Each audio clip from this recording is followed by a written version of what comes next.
তামিম ইকবালের অসুস্থতার খবর সারা দেশের ক্রিকেট প্রেমীদের মধ্যে বিষাদ নামিয়েছে। সতীর্থ, ভক্তরা এবং ক্রিকেট সংশ্লিষ্ট ব্যক্তিরা তার সুস্থতার জন্য প্রার্থনা করছেন। তামিমের সুস্থতার জন্য দোয়া চেয়ে সামাজিক যোগাযোগ মাধ্যমে পোস্ট করেছেন দেশ ও দেশের বাইরের ক্রীড়া তারকারা।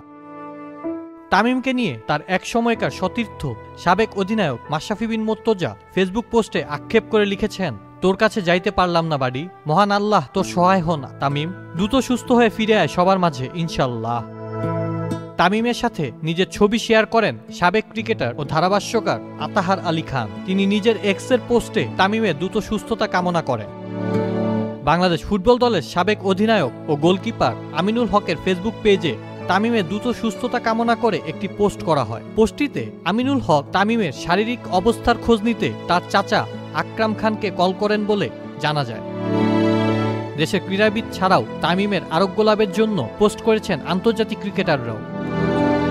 ভারতের ইতিহাসের অন্যতম সেরা অলরাউন্ডার যুবরাজ সিং তামিমের সুস্থতা কামনা জানিয়ে লিখেছেন, তামিম ইকবাল এবং তার পরিবারের জন্য আমার প্রার্থনা এবং শুভকামনা। তামিমকে চ্যাম্পিয়ন সম্বোধন করে তিনি আরও লেখেন, তুমি আগেও কঠিন প্রতিপক্ষের মুখোমুখি হয়েছ এবং আরও শক্তিশালী হয়ে ফিরেছ, এবারও ব্যতিক্রম হবে না।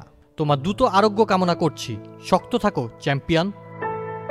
সাবেক শ্রীলঙ্কান ফাস্ট বোলার লাসিথ মালিঙ্গা নিজের এক্সের পোস্টে তামিমের দ্রুত সুস্থতা কামনা করে লেখেন, তামিমের দ্রুত আরোগ্য লাভের প্রার্থনা করছি। তামিম, মাঠের মতোই লড়াই করে দ্রুত সুস্থ হয়ে ওঠো।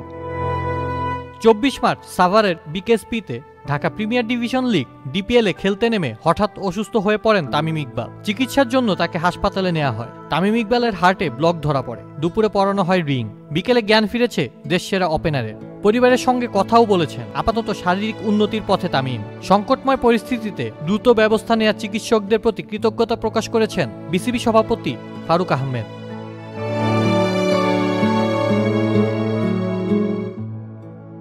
আউসাফুল ইসলাম আকিব, চ্যানেল আই।